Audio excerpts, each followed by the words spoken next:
तो आप मुझे अंदाजा है कि आप पत्ते नहीं खोलेंगे धुरंधर 2 में भी। मेरा ख्याल है उसके बारे में तो उज़ैर बलोच ही बता सकता है। दानिश उसके बारे में सोते में भी आपको अगर पूछेगा आप नहीं बताओगे मुझे लगता है। शोले को अगर कंपैरिजन किया जाए अगर धुरंधर का, तो मुझे लगता है कि आप तो है धुरंधर के। You know, when the talks were coming out in the news, I mean, like. Hi, my name is Danish, and you're watching me having a wonderful, memorable conversations with Faridoon Shehryar.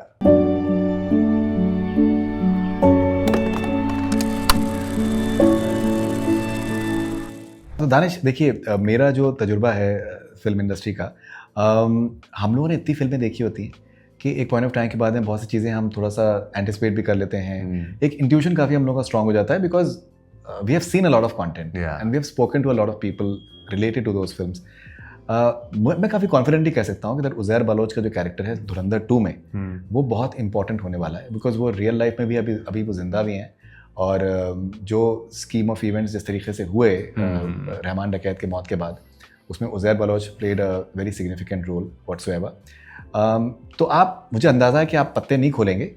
बिल्कुल भी नहीं खोल सकता और खोलना भी नहीं चाहूँगा क्योंकि लेकिन आप ये तो कह सकते हैं कि दैट उज़ैर बलोच का कैरेक्टर जो है वो धुरंधर 1 के कंपैरिजन में भी धुरंधर 2 में शायद और ज़्यादा स्क्रीन टाइम और उस मामले में मेरा ख्याल है उसके बारे में तो उज़ैर बलोच ही बता सकता है।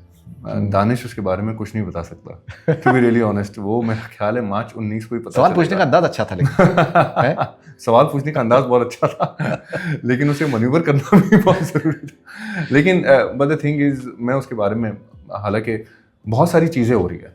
I mean it's not about Uzair, but apart from that also there are so many things happening in part 2 that I mean it's going to be much more humongous. I can say that. लेकिन जहाँ तक कि Uzair Bloch की बात है तो उसके बारे में दानिश तो मेरा ख्याल है कुछ नहीं बता सकता। बिल्कुल। Yeah, March 19th को उसके बारे में पता चलेगा। And even I am all the more excited to see what exactly is in store. Right. Yeah. But you shot all your portions for the part 2? Yeah, we have shot the entire movie in 1.5 years. वो तो हमने ख़त्म कर लिया था। I think we started in July 2024 and we finished in October 2025. Okay, so पहला version जो है वो 3.5 घंटे का था, दूसरा वर्जन कितना, क्या ड्यूरेशन क्या होने वाला है? मेरा ख्याल है उतना ही हो सकता है शायद। जितना मुझे लग रहा है, मेरे अंदाजे से मेरा ख्याल है कि 3-3.5 घंटे की हो सकती है, लेकिन you won't even get to know because there are so many. पहला पार्ट तो बुलेट की तरह गया।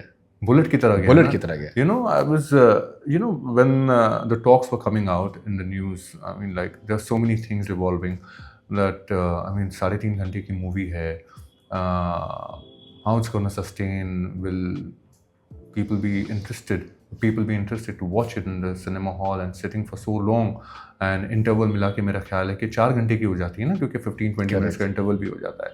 And I was like, because I had read the script and I couldn't say anything about it at that point of time. I was just saying कि मतलब just go and you'll get the experience. That's how it's going to be. लोगों ने 2-2, 3-3 बार picture देखी है। मेरे तो देखिए इसमें एक जो चीज़ आपके कैरेक्टराइजेशन परफॉर्मेंस में जो मुझे बहुत पसंद आई कि that someone like Akshay Khanna and Ranveer Singh, both actors जिनके साथ आपके मैक्सिमम रोल्स हैं, आप उनसे कहीं से भी इंटिमिडेटेड नहीं नजर आए। और वो मुझे लगता है कि तभी होता है जब एक एक्टर जो है वो अपने क्राफ्ट पे उसको भरोसा है। आपकी चाहे बॉडी लैंग्वेज की बात है, बहुत ही रिलैक्स्ड है, मतलब you are Uzair Baloch, you are not Danish. तो वो मुझे लगता है कि अगर एक्टर अचीव कर ले, पर्दे पर बड़ा एफर्टलेस लगता है, लेकिन उसके लिए years of may be rejections and efforts की जरूरत होती है, एंड वो नजर आ रहा है उसके अंदर। या आई मीन ये बिल्कुल आपने सही बात पकड़ी है कि ऐसे देखने में तो बहुत आसान लगता है, बहुत एफर्टलेस लगता है कि अरे हाँ ठीक है, कर लिया इसने बहुत अच्छे से, लेकिन वो चीज़ को इनकलकेट करने में बहुत मेहनत तो लगती है actually, because to understand, to make it like a free flowing character, I mean like it just like that person is not putting a lot of effort. I mean उसके लिए तो रोज़मर्रे की ज़िंदगी है ना, और वो मेरे दिमाग में लाना बहुत ज़रूरी था कि जिस तरह से दानिश है, ठीक है, उस तरह से मैं उस कैरेक्टर को पूरी तरह से मुख्तलिफ करना चाहता था अपने से।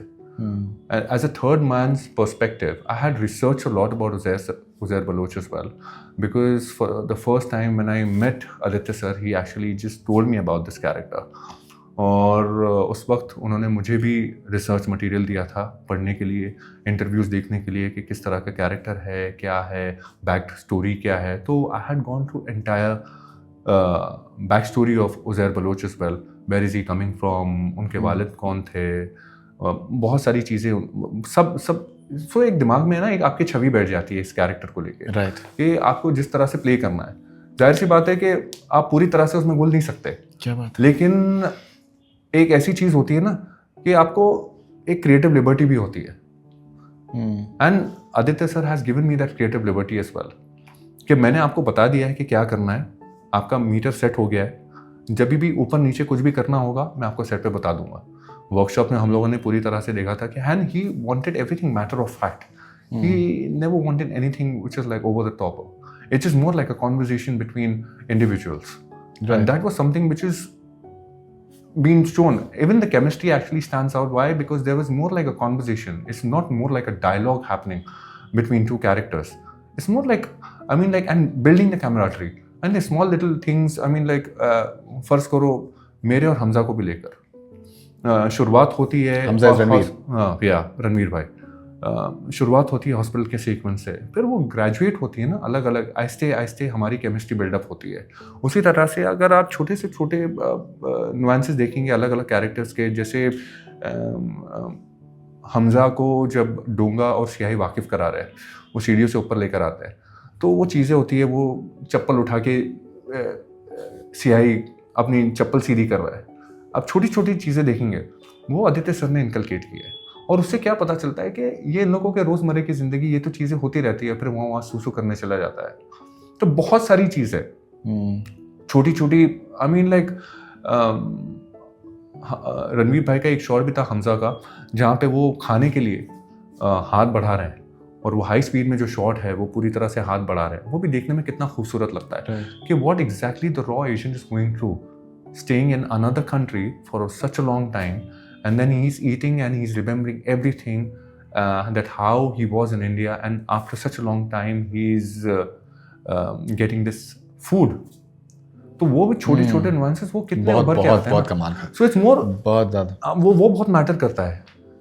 No definitely. और देखिए जो आपका जो एक सीक्वेंस है, जब Ranveer finds out the mole, जो घर का नौकर है, और फिर जिस तरीके से जिस बेरहमी से आप उसको मारते हैं, तो वो जो एक रूथलेसनेस है, यू नो, वो, and it happens so organically. देखिए, लोगों को जिस तरीके से भी देखना है, हम लोग थोड़ा सा not critically, but the fact is I personally found it delicious scene. Delicious से मुराद मेरी होगी कि that he is all out. उसमें एक तरीके का कोई, मतलब उसमें जिसको कहते हैं कि रहम का कोई स्कोप ही नहीं है, and he is like ruthless with him. And that is what in a way Uzair Baloch is, which is, and at the same time यारों का यार भी हैं, वो सब चीज़ें, यारों के यार भी हैं, हाँ, भाई भी हैं, सब कुछ है. and so that was wonderful. so अगर कुछ उस सीन के बारे में बताना चाहें, तो उस सीन के बारे में मैं एक्चुअली बताना चाहूँगा. वो जब हमजा को पता चलता है कि, क्योंकि पहले नोटिस कर लिया होता है हमजा ने कि ये अखलाक ने किया है, क्योंकि वो फ़ोन पे देख लेता है ना कि वहाँ से रवानगी हुई है और हमें जाना है कि खनानी फैक्ट्री, ठीक है. और फिर जब हमें पता चलता है कि रहमान भाई को अगवा कर लिया गया है, उस वक्त हमजा मुझसे कहता है कि घर चल. और मुझे तो तभी बिल्कुल ख़बर नहीं होती है कि what is Hamza up to. And then he goes and suddenly, मतलब स्क्रिप्ट में भी ऐसी चीज़ें पूरी तरह से डिज़ाइन की गई थी, लेकिन सर ने एक दिन पहले हम लोगों को, मुझे, रणवीर भाई को बताया था कि ऐसे ऐसे चीज़ें करने वाले, because it's all in his head. You know, he has visualized everything, that how exactly the scene has to go through. And then there are a lot of improvisation as well. So जिस तरह से मैं अंदर आता हूँ, मैं पूछता हूँ क्या चल रहा है, ये सब वो ऑटोमेटिकली ना स्टिमुलेशन में निकल जाता है कि मेरे घर का मुलाजिम है, ठीक है. और उस वक्त मुझे लग रहा था कि मतलब इसने ऐसी कौन सी हिमाकत की है, टू बी रियली ऑनेस्ट, और हमजा इससे इस तरह से पेश क्यों आ रहा है, मुझे बिल्कुल अंदाजा नहीं था. And my trigger was that only at that point of time. The moment I enter, मतलब क्या कर रहा है तू, तेरा दिमाग खराब हो गया, मैं वो कहता भी हूँ ना, तो that was all the stimulation में निकल गया था मेरे. Correct. And he gives you that kind of space ना, कि तुम परफॉर्म करो, देखूंगा मैं उसके बाद जहाँ फीजिबल लगता है, जहाँ पे मुझे लगता है कि इसका मीटर कैसा करना है, लेवल कैसे करना है, then he actually guides you, but the thing is he gives you freedom to perform. और मुझे लगता है for an actor that's a blessing, because if director is putting his faith in you, okay, he is trusting you so much that you can actually just go all out and understanding the sequence and just let it flow the way it is. फिर वो जाके पकड़ना, वो सब मैं उसके पहले भी डिस्कस किया था, सर मुझे ऐसा लग रहा है कि इसमें मैं अपना आपा खो दूंगा और मैं I'll just go कि मुख पर ही करता है, ये करेगा, और मुझे समझ में नहीं आ रहा मैं क्या करूँ उस वक्त, and then I actually pull it. So it was actually like that. The scene was designed in such a way, in such a beautiful way, and then all these things happened. You know, पहले से फिर brainstorming session भी होता था. Scene के पहले बाकायदा आधा पौना घंटा brainstorming session होता है पूरा. बैठ के डिस्कस करते हैं कि किस तरह से किया जाए, क्या किया जाए. And Aditya sir is like आराम से वो बैठ के एक्सप्लेन भी करते हैं कि ये ऐसे किया जाएगा. रणवीर भाई he gives his inputs entirely, इसमें क्या किया जाएगा, क्या क्या हो सकता है. So I mean like it's the collaboration of all the minds working together. वो दिख रहा है, बिकॉज देखिए ये सब जो कैरेक्टराइजेशन है और जो सीन्स हैं वो इस तरीके से एच हो चुके हैं, वो हमेशा के लिए रहेंगे. हॉस्पिटल में जब आप बोलते हैं कि दैट एक अलविदा दो इसको, एक अलविदा दो से, so the moment I heard I was like this is beautiful man, this is like एक अलविदा. एंड द मोमेंट अलविदा का मतलब ये है कि दैट अलविदा it's something that the final, एक बार जब ये. So which I'm so happy that you're actually just catching like small nuances, you know. You know, that's what I'm saying is the biggest validation for us, because you know, bhai, you are actually gauging all these things. और जब मैंने shoot किया था ये सब, और अब मुझे रियलाइज होता है that you are actually just pinpointing like small little things. It matters to me a lot, because मैं जानता हूँ कि हम लोग ने क्या मेहनत की है उस चीज़ पर. एंड देखिए ये किरदार, ये कैरेक्टराइजेशन इस वजह से सिग्निफिकेंट हो जाता है कि Rahman Dakait is a gangster, Uzair Baloch is also a gangster, but the fact is he doesn't need his brother's permission to take a decision in front of him, because general तस्वुर तो यही है कि भाई पूछ के कि भाई क्या मैं इसको एक अलविदा दे दूं. जनरल तस्वुर तो यही होना चाहिए. Exactly. यहाँ पर he is his own person and एक अलविदा दो उसको. सो इन द सेंस कि he is as much a gangster as Rahman Dakayat, which is commendable. Characterization के point of view से भी, उसके अलावा जिस तरीके से आपने उसको निभाया भी है कि जैसे मैंने पहले भी जिक्र किया कि intimidated आप कहीं से नहीं है किसी तरीके से, and वो बहुत ज़रूरी था उज़ैर बलोच के, because उज़ैर बलोच अगर रियल लाइफ में भी अगर देखा जाए, not getting into anything else whatsoever, but the fact is that he became like a dreaded name. मैं उनका एक इंटरव्यू भी देख रहा था जो ओरिजिनल है, और उनसे एक साहब पूछते हैं कि आपने आपने खून किए होंगे. मैंने तो कोई खून नहीं किया. हाँ, मैंने वो इंटरव्यू देखा है. वो इंटरव्यू एक्चुअली मैंने शुरुआत में देखे थे, 2024 में देखे थे, और उस वक्त बिल्कुल किसी को भी अंदाज़ा नहीं था कि उज़ैर बलोच क्या है, क्योंकि यहाँ के लोगों को तो अंदाज़ा नहीं होगा. बहुत मुश्किल से मतलब जो ताल्लुक़ रखते होंगे या जिन लोगों ने वहाँ की एटमॉस्फेयर के बारे में पढ़ा होगा उन्हें अंदाज़ा होगा. लेकिन शुरुआत में तो किसी को नहीं पता था, और आदित्य सर ने कहा था मुझे सारे इंटरव्यूज देखने के लिए. राइट. तो नहीं, स्मूथ टॉकर एंड रहमान डकैत की मौत के बाद में उनकी पर्सनालिटी में, शख्सियत में बदलाव भी आता है.